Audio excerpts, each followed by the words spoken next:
Good afternoon, everyone, and congratulations to all the inductees. I can say from the board, this was a very difficult selection year, and it's an amazing talent here. Congratulations to everybody. My honor is to introduce Jim Rooney. And I'm a Nanuet guy. I'm a contemporary of Jim's, 1979. And when Jim's name came up as being an inductee, I had to wrestle Chuck Mays, who is a North Rockland graduate. Unfortunately, he was virtual at that meeting, okay, because I would have lost that wrestling match. Because I had the privilege and the honor of playing against Jim Rooney. And when he came up, like this flood of memories came through of glory days and so forth. But for me, it wasn't so much glory days. I remember the first time I ever hit against Jim Rooney. And I really never saw anything like it. In the first pitch, I swung and missed, and it was kind of like, I got to start my swing a little earlier. And then the second pitch was like, I got to start my swing a lot earlier. And then when I headed back to the dugout on the third pitch, it was more like, why did I even bother? And little did I know back then that I would be among a lot of other guys who felt the same way, taking a left or right turn back to their dugout after Jim Rooney struck them out. So that was my first introduction to Jim Rooney. But other than that, I came to know Jim as a great competitor and probably the greatest pitcher I ever saw in Rockland County. And also not only a great competitor, but a tough player and somebody I admired. So now, just to put it in context, from the beginning, Jim wasn't just good, he was exceptional. And I think we can all read in the yearbook, the program, what Jim's accomplishments are. But just to highlight them, in addition to being a two-time Daily News All-Star, Journal News All-Star, Section 9, which is now Section 10, first team, Jim was, as far as I know, unless somebody knows him, the only first-round pick in the Major League Draft that ever come out of Rockland County. That puts Jim in a very, very, very elite category of I don't know who in Rockland County history who was the number one pick. And it just didn't just end with that or begin with that. Jim, when he was after an illustrious high school career, went on to Cornell and then to Morris Community College. Jim's destiny, I think, was something greater than just high school or college. Jim's goal was the MLB. And in that regard, as a first-round pick, Jim's accomplishments through high school and through college included, say in high school, he led the RBIs in 1978, right, Jim? Yeah, Jim, pitchers can hit, right? Okay.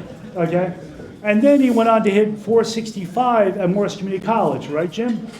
Pitchers can hit, right, Jim? Pitchers are athletes. The best athlete on the team is the pitcher, right, Jim? Okay. But so put it this way, Jim was not just a great pitcher. Jim was a great athlete. I can speak for myself. Pitching against Jim, he was basically a double threat, triple threat. First base, he could hit and he could pitch. Now let's get back to Jim. Jim was the first round pick by the Chicago Cubs in the 1981 draft, and then finally signed as the number one pick with the Baltimore Orioles. And he started his pro career with 42 scoreless innings in the Baltimore organization. That's extraordinary. And then next year went another 30 innings of scoreless baseball. Now, Jim was, to say the least, one of the top prospects in the country. And that's why he was picked first round, and that's why in pro ball he was excellent. And I can remember distinctly reading in Baseball America the day Jim got hurt, about the day got hurt. His leg went one way while pitching, and his arm went the other way, and that kind of curtailed Jim's dream of the major leagues. But for some people, one door opens and the other one closes. Jim didn't give up, and Jim then tried to continue in baseball, but then turned the page. And because life and like sports is like life, and Doesn't always follow the script, but after that injury, he stayed with the game and gave more back to it over those years. Jim became a coach, a mentor, and a teacher. He helped coach at Rockland Community College, where they went to the Junior College World Series. This is, I believe, Jim's 4th induction into a Hall of Fame, Jim. If I missed any, Rockland Community College, Morris Community College, and North Rockland High School. That says a whole lot right there. But on top of that, Jim has spent the rest of his career training athletes, building programs, and eventually returned to professional baseball, where he spent nearly 2 decades as a manager, a pitching coordinator, a scout, and 15 years in the Milwaukee Brewers organization. But still, Jim was not done. In recent years, Jim dedicated himself to developing next generation of players through the Jim Rooney Baseball Academy. And he also has a podcast called, I believe it's called Toe the Rubber, Jim. He's also an author of a book. I didn't write it down, Jim, but if I recall correctly, it was Young Arms at Risk. I believe Jim studied kinesiology, which is a study of movement, and tries to help players, pitchers, throwers. And so Jim's legacy continues now with his academy down in it's in North Carolina, right, in Charleston? And so tonight we recognize not just an extraordinary athlete, but somebody who's been a lifelong ambassador of the game. He faced adversity, he adapted, and continues to inspire others every step of the way.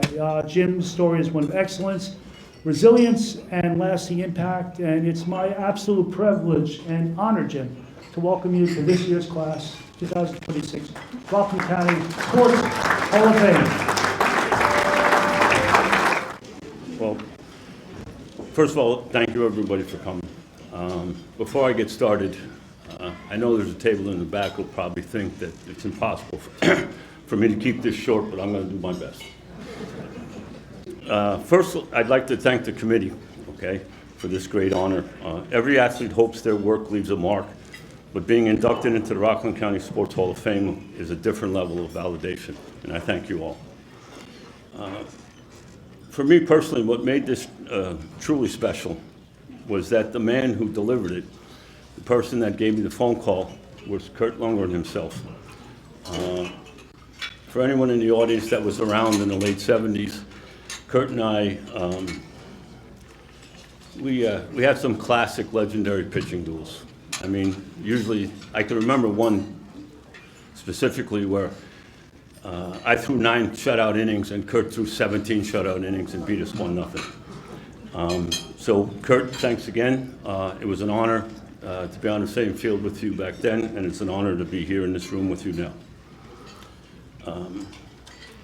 Tonight, of course, we're celebrating a lot of achievements here, but one of the things that I want to speak about is that tonight we're celebrating opportunity, all right? But we have to remember that opportunity doesn't just happen, it's built. Because of that, to my parents, Gene and Jim Rooney, thank you for the foundation you gave me. You provided the first and the most important opportunity of my life, the chance to dream big and to support those dreams. To my family and friends, especially George Nix, who decided to show up, and that was quite a surprise. George and I not only were competitors, but when we were younger, in senior league in Stony Point, 13 and 15, when we were 15 years old, we basically, it was me and George and a team full of a couple of Smurfs, and we beat the heralded Bombers, Denny Rose's team. And Todd is in the audience also. I think Todd might have been on that team. And usually the games were 1-0 or 2-1. George would get on base, steal second, steal third. I'd hit a ground ball, we'd win 1-0. I'd pitch one game, George would pitch the next. But to my family and friends in attendance, thank you for taking the time to be here. I know we all have busy schedules.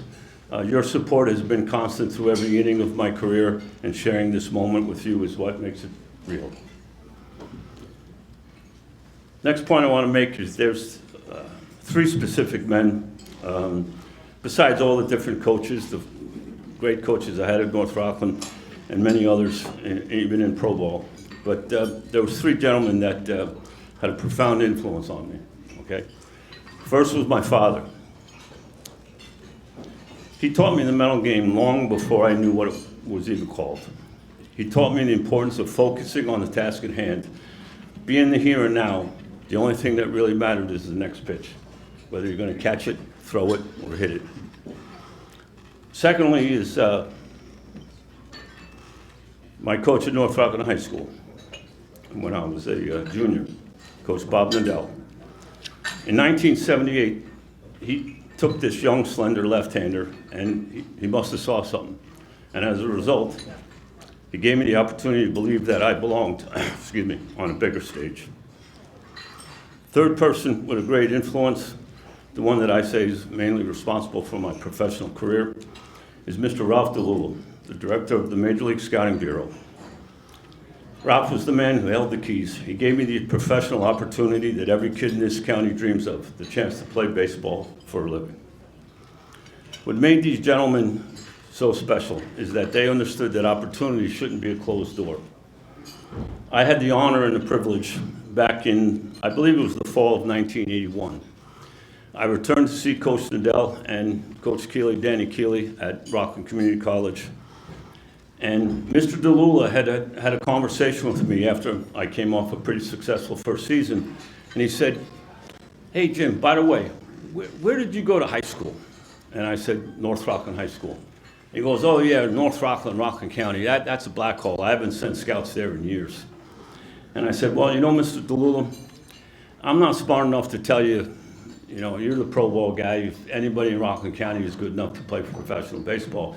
But I do know that if you came and sent the scouts into the area, somebody could maybe get a college scholarship out of it. Some coaches would be interested because, hey, here's Mr. DeLula or one of the head scouts of the Yankees or Mets or whoever you send in, and maybe it would create some interest." And due to that, I decided to introduce Mr. DeLula to Coach Nadell. And because of the type of first-class individual Coach Nadell was, that introduction sparked a bridge between Rockland County and Major League Baseball, especially the Scouting Bureau. That connection became a pipeline. It opened up professional opportunities for a long line of ball players from this county who came after me. It proved that if you give a Rockland kid an opportunity, they'll show you that they can compete with anyone. So, believe it or not, in closing today, I want to reiterate how thankful I am to the committee for this award. I want to thank everyone who has given me an opportunity, whether it was a chance to pitch, a chance to lead, or a chance to give back. Success is what you do for yourself, but a legacy is the opportunity you create for others. Thank you for allowing me to be part of the great sports legacy of Rockland County. Thanks again. Take care and be well.